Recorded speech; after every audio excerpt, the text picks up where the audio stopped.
তুলনামূলক কম দাম পাওয়ায় ইউরোপ আমেরিকার ক্রেতাদের কাছে বরাবরই বাংলাদেশের তৈরি পোশাকের কদর বেশি। মূলত সস্তা শ্রমকে কাজে লাগিয়ে গার্মেন্টস শিল্প মালিকরা কম উৎপাদন খরচ ধরে রাখতে পারছেন। এতে একক খাত হিসেবে তৈরি পোশাক এখন ৮০% বেশি রপ্তানি আয়ের উৎস। কিন্তু এই পথ খুব একটা মসৃণ ছিল না। ক্রেতাদেশের নানামুখী শর্তের বেড়াজাল পাড়ি দিতে হয়েছে, যেখানে অন্যতম ছিল শ্রম অধিকার উন্নয়ন, ট্রেড ইউনিয়ন সহজ ও মানবাধিকার নিশ্চিত করা। বিগত স্বৈরাচারী শাসনামলে কারখানাগুলোতে ট্রেড ইউনিয়ন করার অধিকার সহজ করা হয়নি। অন্তর্বর্তী সরকার দায়িত্ব নিয়ে শ্রম আইন সংশোধন করে কারখানায় ট্রেড ইউনিয়ন সহজ করার উদ্যোগ নিয়েছে।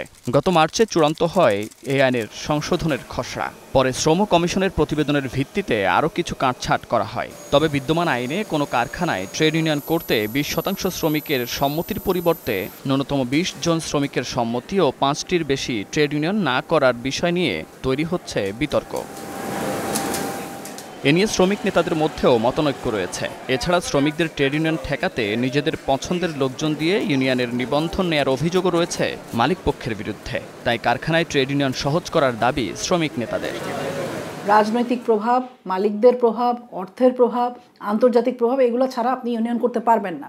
ফলে আমাদের এমন একটা ব্যবস্থা তৈরি করা দরকার যেখানে এই প্রভাবগুলোর বাইরে থেকে যে কোনো শ্রমিক সংগঠন তার রেজিস্ট্রেশনটা করতে পারে। শ্রমিকের অধিকার নিশ্চিতে ক্রেতাদের চাপের মুখে মালিকপক্ষ এ নিয়ে বেশ সরব। তবে নতুন এ প্রস্তাবের বিরোধিতা করে মালিকদের সংগঠন বিজিএমইএ বলছে ২০ জন শ্রমিকের সম্মতির বিষয়টি বাস্তবসম্মত নয়।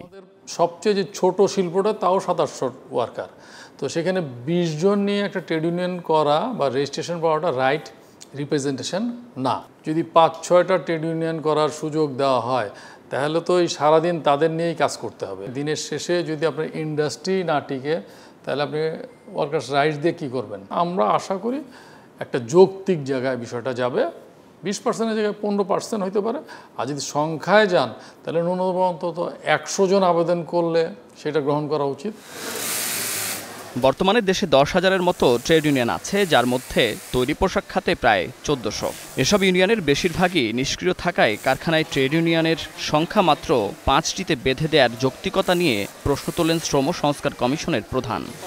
আমি মনে করি এটাও আন্তর্জাতিক যে মৌলিক নীতিমালা এর বিপক্ষে। এখন ইউনিয়ন যতই হোক না কেন, যদি যৌথ দরকার স্বীকৃতির প্রক্রিয়াটা সুনির্দিষ্ট করা যায়, স্পষ্ট করা যায় এবং সেটা যদি নিয়মিত হয় তাহলে কিন্তু এটা কোনো সমস্যা হবে না।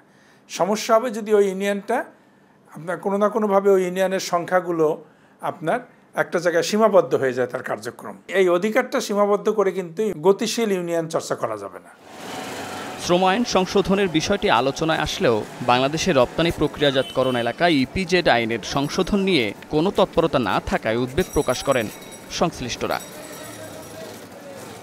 Munnaf Rashid, star news, Dhaka.